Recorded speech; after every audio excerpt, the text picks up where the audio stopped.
kurczę, pierwszy. Panie no to ja wolę na żywo. Często mi się wydaje, że już chyba nic w motoryzacji nie może mnie tak totalnie zaskoczyć. I kurczę, ciągle jestem w błędzie. W ogóle nazwa tego samochodu, bo jest to Ford Econoline z 1994 roku. Eco na początku, a pod maską. Mamy prawie 6-litrowe V8. Benzynowe, nie dieselka, wolnossące. Patrzcie, w 1994 roku w Europie, co mieliśmy w Europie? Od Transita mieliśmy. Nie wiem, czy już był po lifcie Transit? Chyba był. Pod maską Transita mogliśmy mieć 2,5-litrowe turbodieselki. Były też 2,5-litrowe wolnossące diesle. A tutaj, jak się orientowałem, chyba nawet 7,2 litra występowały. No tutaj mamy akurat 5,8 V8. Zupełnie inny świat, zupełnie inna perspektywa. Taki dostawczak z lat 90. Europa kontra USA. Maszyna ta została mi udostępniona do testu przez No Fluff Jobs. No Fluff Jobs prowadzi portal z transparentnymi ogłoszeniami o pracy zarówno w IT, jak i sprzedaży, marketingu, finansach, obsłudze klienta i wielu innych. A dodatkowo firma zorganizowała akcję, w której można wygrać 40 nagród. Wartość tych nagród to około 100 000 złotych, ale czekajcie, coś muszę Wam pokazać. Dzisiejszy odcinek to w ogóle w takim zupełnie innym klimacie. Ten samochód kiedyś był salonką. Aktualnie mamy tutaj miejsce do grania gamingowe. Akcja, w której można wygrać nagrody, to peceteria, peceteria.pl. Link do No Fluff Jobs, jak i do peceterii macie w opisie filmu. Jak wziąć udział w akcji? Mowa o zakupie e-booka, który powie Wam, jest to wartościowy e-book, który powie Wam, w którym dowiecie się, jak poprawnie i tak dobrze po prostu skonfigurować swój komputer, dobrać komponenty, jak go podrasować, a dodatkowo 20% dochodu idzie na cele charytatywne.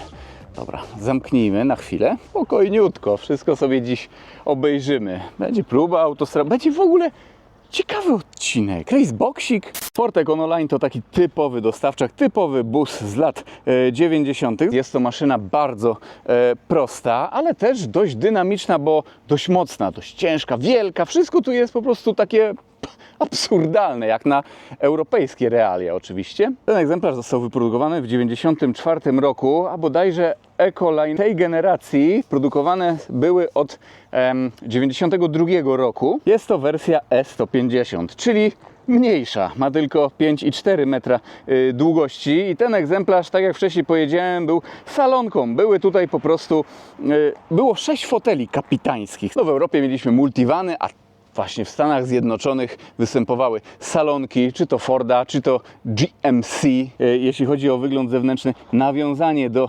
A-Team, do drużyny A i bardzo słusznie, też mi się ten wóz trochę tak kojarzy. Salonki, no to też miały tutaj inne okna zupełnie, troszeczkę takie jak w pociągu, ale salonka no to właśnie taki drogowy wagon, drogowy przedział, który się po prostu przemieszcza po drogach, pokonuje długie dystanse i tak dalej. Bak bodajże ma tutaj 144 litry pojemności. Tutaj wszystko jest inaczej, no ale taki amerykański długodystansowiec. Trochę chromów, podniesiony dach, to co? Zajrzymy sobie do środka. W ogóle zwróćcie uwagę, tutaj nawet u góry są jakieś takie okienka. Jest to, kurczę, jest klimacik. Dobra, chowamy się do środka, bo zaczyna padać deszcz troszeczkę. Dzisiaj próba autostradowa. Jestem jednym z tych gości, którzy akcje lubią zaczynać od tylca, także najpierw zawsze Wam pokazuję bagażnik, ale nie, w tym przypadku zaczniemy sobie od kabiny kierowcy. Najpierw posłuchajmy.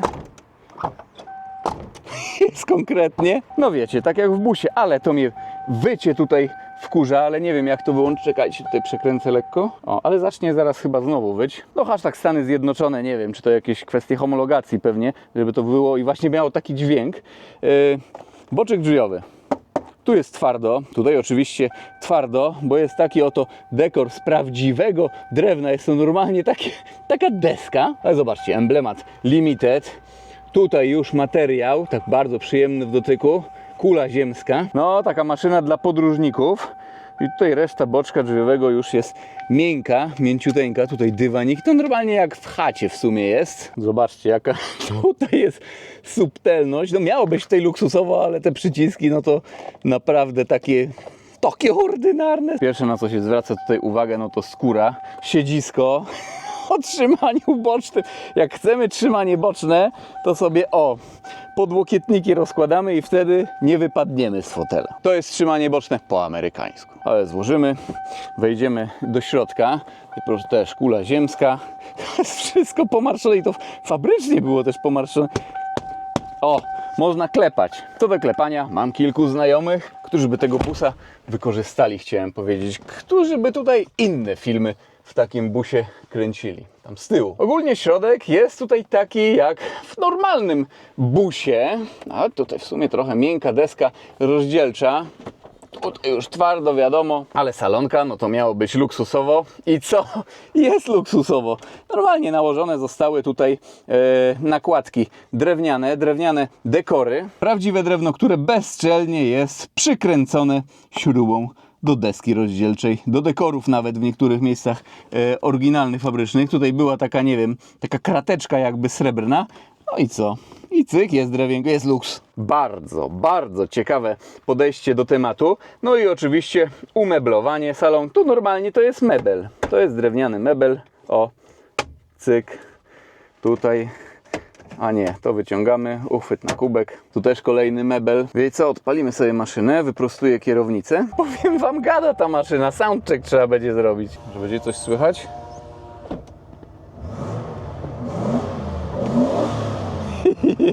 Ej, my w latach 90. mieliśmy Transita z 4-cylindrowym dieselkiem pod maską. Widok z perspektywy kierowcy. Widoczność jest w sumie spoko. Nawet jak mam tutaj 2 metry wzrostu, to mimo tej ścianki z tyłu jako tako się mieszczę. Skóry, drewno, normalnie takie, no jak na chacie. Dywaniki też tutaj naprawdę grube, takie sprawiedliwe i to też jakieś jest, widzę tutaj po prostu przyczepione są te dywaniki jakoś. Klimatyzacja. Nawiewy z lewej, z prawej, kierownica, w zasadzie taka prosta, ale jest tutaj tempomacik, proszę, takie cykanie. Gałęź już, no to oczywiście tutaj pociągamy do siebie, D, zwróćcie uwagę, PRND norma i tutaj 2 i 1, nawet trójki nie ma. Tutaj możecie mnie poprawić w komentarzu, bo aż nie chce mi się wierzyć, nie jestem taki do końca pewny. Jest tutaj 3-stopniowa skrzynia biegów, ale czwarty stopień to taki overdrive, czyli nadbieg. Jest on bodajże jakiś elektryczny, no cuda na kiju, proszę Państwa, tu go się włącza i wyłącza. Liczniki, coś tutaj w ogóle trzeba komuś tłumaczyć. Tutaj w ogóle select. No, trip i przebieg. Komputera pokładowego, jak widzę, tutaj nie ma. Warto też zwrócić uwagę na podsufitkę. Proszę bardzo, też obicie, przyjemny materiał.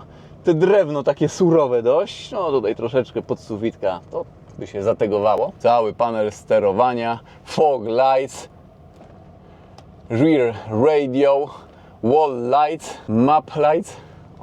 Tutaj podświetlenie. Tutaj kolejne lampki. Ale też dziwny jaki kształt w ogóle tego daszku, ale okej. To pewnie, do tego, żeby tu pasowało, po prostu jedna linia była. Tutaj taki oto schowek. Proszę bardzo, wkładamy. To jest dziwne, bo to jest luźny taki materiał, żeby to wszystko chyba nie grzechotało w środku. I tutaj jeszcze takie 2 kieszonki po bokach. One mi się tutaj dziwnie chyba kojarzą. Chociaż nie wiem, czy to takie dziwne, że komuś się mogą kojarzyć, wiecie. Można, myślę, powiedzieć, dopochwowe kieszonki. No niecne obyczaje, naprawdę. Tak jak wspomniałem, do pochwówki mamy tutaj 2. Gasimy i zajrzyjmy do tyłu. A już tutaj nie będziemy wchodzić. Ręczny, proszę. Otwórzmy też maskę od razu. Jezu, ten dźwięk, normalnie hashtag USA, ale wkurzający trochę. Czy ja wiem, czy powinniśmy od tej strony patrzeć do tyłu? Proszę. Czekajcie. Jezu, grubo, troszeczkę tak creepy, co? Ogólnie wygląda to trochę tak jak maszyna, którą mielibyśmy przenieść się w czasie, albo kogoś, no nie wiem, albo maszyna do porwań. Bralibyśmy kogoś, stawiali tutaj na fotel, jakiegoś hejtera i na przykład coś z nim sobie tutaj robili, działali. Ale nie, to jest miejsce gamingowe, proszę bardzo. 2 ekrany, tam u góry, tutaj z boku komputer. No i proszę, taki fotel fryzjerski chyba to jest nawet. Ja piernicza, to jest w ogóle... Ale zajrzyjmy od innej strony. Tak to wygląda. No, gdyby taki bus o 3 w nocy do kogoś podjechał i zaczął mówić ktoś ze środka tutaj: ziomuś, chodź na chwilkę, będzie fajnie. Oj, to nie wiem. Ciekawe, czy będziemy mieli kontrolę na przejściu granicznym w Kołbaskowie, czy...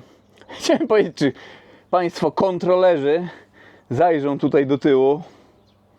Ja pierniczę, nie wierzę. Jest trochę przerażający tutaj klimat, ale mega ciekawie. Wejdziemy. Wejdę, usiądę. Tak mieści się tutaj z tyłu prawie 2-metrowy petrolhead. Fotel z przodu ustawiony jest pode mnie, ale nie jest to istotne, bo mamy tutaj ścianę. Nie no, co sądzicie? Tutaj też widzę, jeszcze są stare elementy drewniane, tylko polakierowane to wszystko jest na czarno, w ciemnych raczej, ciemna tonacja. Tutaj proszę, taka podsufitka, głośniki, kedłudziory. Panie, tutaj jeszcze jakie rzeczy, panie drogi. Aż nie wiem, gdzie tutaj patrzeć. Pierwszy raz coś takiego widzę. W ogóle tutaj było też łóżko w tym samochodzie oryginalnie. Tutaj proszę bardzo. O, łapa. Ale to raczej do grania mi się wydaje albo coś. Komputerek, lodóweczka. Ja piernicz. Zawsze taki petrol wygadany. A tutaj nie wiem co powiedzieć. Zamykamy i zajrzymy jeszcze pod maskę. Dobra, stawiamy bolca. Ojejku, co tutaj się wydarzyło?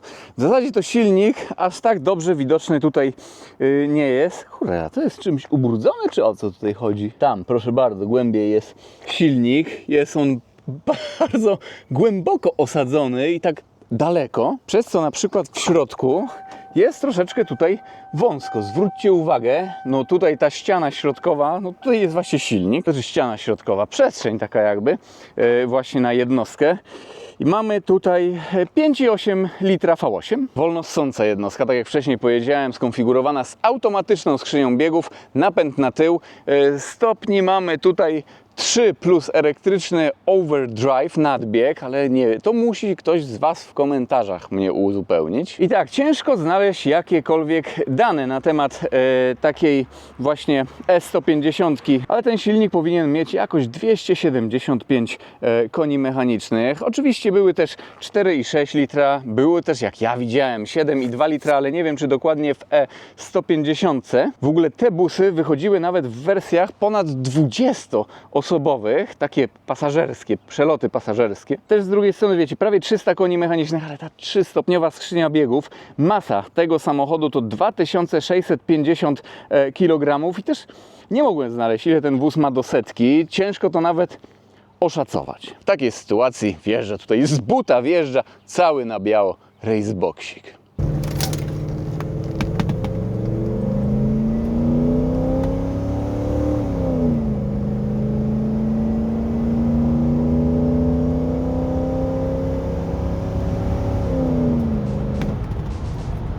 Nie wiem, jaki czas to jest wpisany do 60 mil, ale do 100 km na godzinę wyszedł właśnie taki. Nie wiem, jak się widzi takiego busa w nocy w USA pewnie, no to ja bym chyba uciekał, kurczę. I co, jeśli chodzi o prezentację, myślę, że to by było na tyle. Możemy przenieść się na parking przed przejściem granicznym w Kołbaskowie.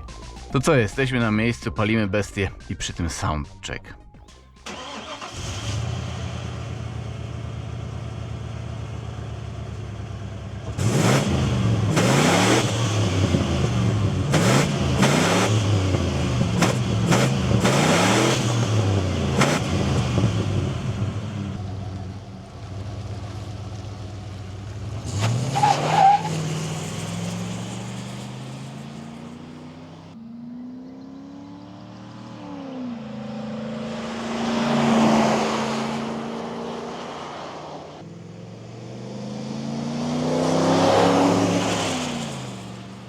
Ciekawa sprawa jak na busa, przyznać. Nie no, ale w USA normalka. To co? D? Nie 2, nie 1, tylko D. Te 3 czy 4 biegi, 3 plus elektryczne albo 4. Cholera wie. No i dobra, lecimy. Przyspieszenie. Wydaje się ten samochód dość dynamiczny, ale według Raceboxa no te 13 coś takie... No wiecie, jak na taką kluskę, no to oczywiście nie jest zły czas, ale jak to 5.8, V8, no ale tak jest, no. Taka prawdziwa Ameryka tutaj jest, prawdziwa Ameryka. Światełka, będę musiał tak głowę tutaj cofać, żeby ten kokpit było widać. No i dobra, co, będziemy cisnąć.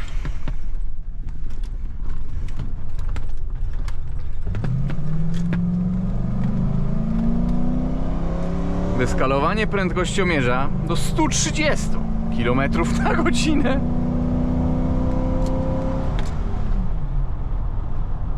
No i dobra, ciśniemy tutaj spokojnie, bo zaraz ograniczenie, zaraz kontrola. Bujniemy się z góry. No tutaj pomożemy trochę maszynie, pomożemy. Ale szczerze, nie wiem jaka tutaj jest prędkość maksymalna. Nie wiem czy tutaj jest kagańczyk. Prawdopodobnie jest kagańczyk. Już widzę po wyskalowaniu prędkościomierza. Zobaczymy.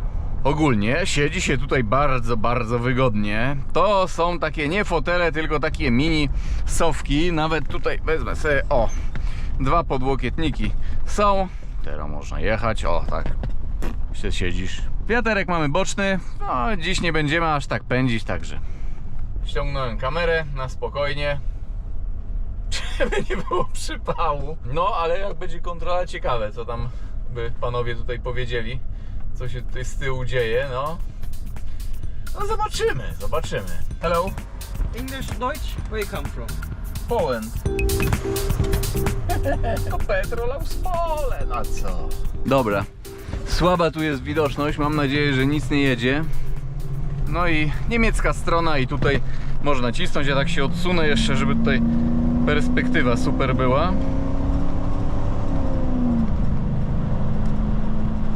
Mamy ten nadbieg wrzucony. Zobaczymy jaka to będzie prędkość maksymalna.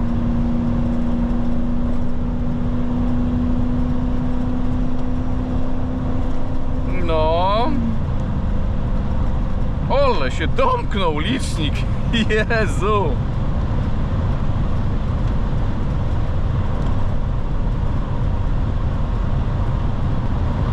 Dobra. 150 km na godzinę i myślę, że możemy odpuścić. Nie wiem, szczerze mówiąc, czy się bardziej bujniemy. No ta próba, wiecie, próba autostradowa raczej taka rekreacyjna. Ale licznik się przemknął. Czyli w sumie już można byłoby powiedzieć, że próba jest udana, ale nie, no trzeba sobie soundcheck zrobić. Ja tutaj maszyny aż tak męczył nie będę. Pojedziemy sobie do pierwszego zjazdu i zawrócimy. Sprawdzić obrotów nie sprawdzimy, no bo ponieważ tutaj nie ma obrotomierza. Wiecie co, ciekawe co się stanie, jak ja sobie ten overdrive tutaj wyłączę. O tak. No, a teraz jak depniemy. Dobra, tutaj nie będziemy na razie męczyć. Overdrive sobie wrzucam. Tak, żeby chociaż równo było. Już troszeczkę z górki też by mogło być, ale troszeczkę, żeby równo było, no to wtedy byśmy jeszcze raz tak spróbowali. Tak widzę tutaj ta temperatura płynu chłodniczego taki jakiś tutaj chyba lekki problemik ma, ale trzeba kontrolować, to takie wiecie. Starszy samochód ma 30 lat na karku, no. Takie przepałowanko pewnie dawno już tak szybko nie jechał na zamkniętym budziu. Ale ta skazuwa to tutaj mi się podobało, tak to jest życie. Dobra, wiecie co? Zjeżdżamy, ja nie wiem dokładnie, czy będziemy tutaj jeszcze cisnąć w opór. Niby ta skara to jest tak w normal, jeszcze ta wskazówka się mieści, ale cholera wie, nie wiem czy ja tutaj nie będę musiał się zatrzymać, troszkę schodzić. No tutaj ogrzewanie na pewno włączyłem, także te szyby sobie pouchylam.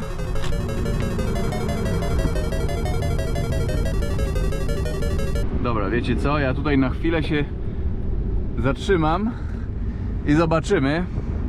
Nie, no muszę trochę odczekać chwilę, widzę. A few moments later. Temperatura już jest, z tego co widzę, normalna. Także możemy... Ja już będę wracał lepiej. No, chcę tutaj w miarę, jak to jest możliwe, troskliwie do tego podejść, ale też muszę swoje, to ja muszę tutaj zaznaczyć, też prędkość maksymalna. Nie wiem, czy już depniemy, szczerze mówiąc, ale jakiś soundcheck. Czekajcie, overdrive jest włączony, dobra. Po prostu tutaj sobie dziabniemy. Ale tutaj normalnie, aż mi w głowie gra muzyka z drużyny A. Wjeżdżamy na autostradę. Ale już chyba nie będzie deptania. Coś tak, kurczę. Jeśli chodzi o prowadzenie, to ogólnie no mamy tutaj felgi dość małe, opony dość wysokie, wysoki profil, no i wysoka opona, więc jest ogólnie taki wesoły autobus, taki bang bus troszeczkę, można byłoby to powiedzieć, nie no, gaming bus można tak to nazwać. No i co tutaj jeszcze wam powiedzieć? Jeśli chodzi o zużycie paliwa, no to szczerze mówiąc, ja tego nie sprawdzałem. Pół baku tutaj było, jak zacząłem kręcić dzisiaj rano, i pół baku ciągle jest. Ciekawi mnie tutaj najbardziej ta skrzynia biegów i ten overdrive. To jest po prostu taka tutaj najdziwniejsza rzecz. O, perspektywa, proszę. Nie, ja już tutaj zamykał licznika raczej nie będę. Był już raz zamknięty. I okej, ale próba autostradowa była 151 km na godzinę według GPS. No trzeba byłoby się tutaj dłużej bujać. Może i bez tego overboosta. A już nie będziemy męczyć przecież, proszę Państwa. Nie no, ale mam nadzieję, że ten samochód, ten charakterystyczny samochód wam się niesamowicie podobał. Pamiętajcie, peceteria.pl. Pozdrawiam i do zobaczenia w jakimś kolejnym filmie, kolejnym odcinku. Na razie, trzymajcie się.